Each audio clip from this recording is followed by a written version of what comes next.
ప్రయాణ ప్రేమికులకు నమస్కారం. ఈ వీడియోలో మనం చూడబోతున్నాం శబరిమల యాత్ర. శబరిమల అయ్యప్ప ఆలయం దక్షిణాది రాష్ట్రాల నుండి మరియు ఇతర దేశాల నుండి కూడా భక్తులు తరలివచ్చే ప్రసిద్ధ పుణ్యక్షేత్రం.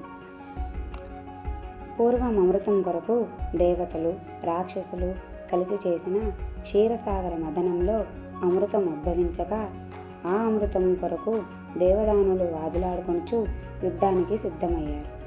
అప్పుడు శ్రీ మహావిష్ణువు అతిలోక సౌందర్యవంతురాలైన జగన్మోహిని అవతారంలో ప్రత్యక్షమై రాక్షసులను మాయామోహము బంధించి అమృతంను దేవతలకు అందించను.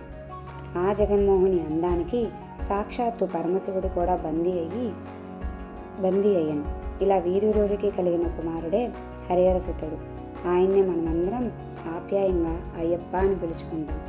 ఆ బాలుడిని పందలరాజు మణికంఠ అని పేరు పెట్టుకుని అల్లారు ముద్దుగా పెంచుకున్నారు. అయ్యప్ప పసితనంలోనే ఎంతోమంది రాక్షసులను వధించి పందల రాజ్యాన్ని సుభిక్షంగా సురక్షితంగా మార్చారు. పందలరాజు మణికంఠునికి పట్టాభిషేకం చేయదలచగా అందుకు అయ్యప్ప తిరస్కరించి అవతార సమాప్తి నిమిత్తమై ఆయన సంధించిన బాణము ఎక్కడ లభిస్తుందో అక్కడ ఆలయం నిర్మించమని 18 సిద్ధులకు ప్రతీకగా 18 మెట్లతో పడిని కూడా అనగా కామ, క్రోధ, లోభ, మోహ, మద, మాత్సర్య, డంబం, అహంకారం, నేత్రములు, చెవులు, నాసిక, జీవ, స్పర్శ, సత్వం, తామసం, రాజసం, విద్య, అవిద్య ఇలా 18 సిద్ధులకు ప్రతీకగా 18 మెట్లతో పడిని కూడా నిర్మించమని ఆదేశించారు. అప్పటి నుండి భక్తులందరికీ ప్రతి మకర సంక్రాంతి దినమున జ్యోతి రూపంలో దర్శనమిస్తానని వరమిచ్చారు.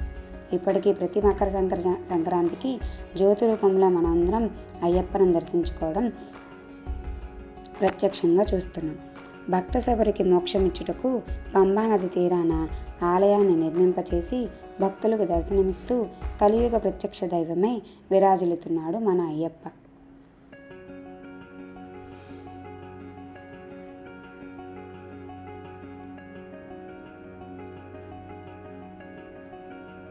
అయ్యప్ప మండల దీక్షతో నియమాలతో పూజ చేసి ఇరుముడిని సమర్పించుకొని అయ్యప్పను దర్శిస్తే సకల పాపాలు తొలగుతాయని, ముక్తి లభిస్తుందని భక్తుల విశ్వాసం.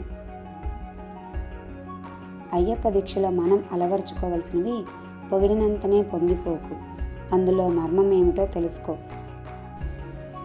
ధర్మం అనిపిస్తే సహాయం చేయి, అధర్మం అనిపిస్తే వదిలివేయి, జీవులపై ప్రేమను చూపండి, దేవుని ప్రేమను పొందండి, భగవంతుని శరణ్జొచ్చిన వారిని విధి కూడా వేధించనంచదు, ఫలించిన దానికోసం ప్రయత్నించకు, ఫలించే దానికోసం ప్రయత్నించు, అదే వివేకము, ఆడవాళ్ళపై అపవాదు వెయ్యరాదు, పరస్త్రీతో ఏకాంతంలో మాట్లాడకూడదు, బంధువులను మిత్రులను అవమానించకూడదు, మనసును చెడు తలంపులు రాకూడదు, ఎన్నడూ అబద్ధం ఆడకూడదు.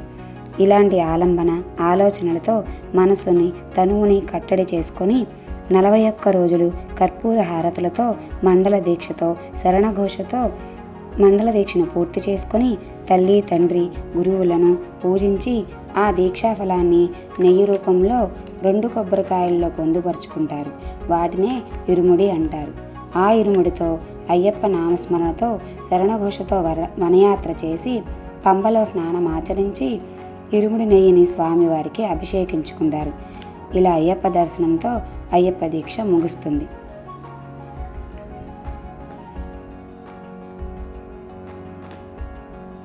ఇలా అయ్యప్ప దీక్ష తర్వాత కూడా భక్తులు ముఖ్యంగా అలవర్చుకోవలసినవి క్రమశిక్షణ, పరిశుభ్రత. బ్రహ్మముహూర్తంలో చన్నీటి స్నానం వలన నాడీ వ్యవస్థ ఉత్తేజితమవుతుంది. ప్రతికూల ఆలోచనలు కూడా చేయకుండా ఉంటాం. దురలవాట్లకు దూరంగా ఉండడం. అయ్యప్ప దీక్షలో వేసే మాలలు శారీరక మానసిక ఆరోగ్యాన్ని ఇస్తాయి. మాలధారణలో నేను అనే భావన ఉండకూడదని అందరినీ స్వామి అని పిలుస్తారు.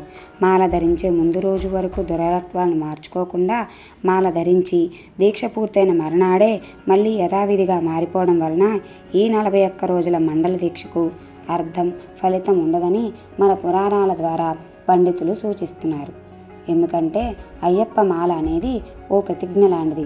ఇంకా స్పష్టంగా చెప్పాలంటే మానవుడు మాధవుడుగా పరివర్తన చెందే క్రమమే అయ్యప్ప మండల దీక్ష. సో ఇంతటి మహిమాన్వితమైన అయ్యప్ప దీక్షను చేసే అయ్యప్ప స్వాములందరూ లెట్స్ థింక్ అబౌట్ ఇట్.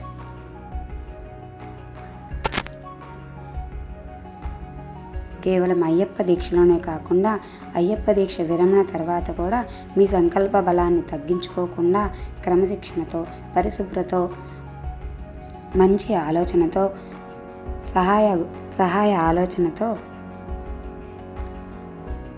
ఉండి మన సమాజాన్ని ఉద్ధరిస్తారని, అలాగే అయ్యప్ప ఆశీస్సులు మీరందరికీ ఉండాలని కోరుకుంటూ, మీ అందరికీ ఈ వీడియో నచ్చిందని ఆశిస్తూ థ్యాంక్ యూ ఫర్ వాచింగ్. ఓం శ్రీ స్వామియే శరణమయ్యప్ప.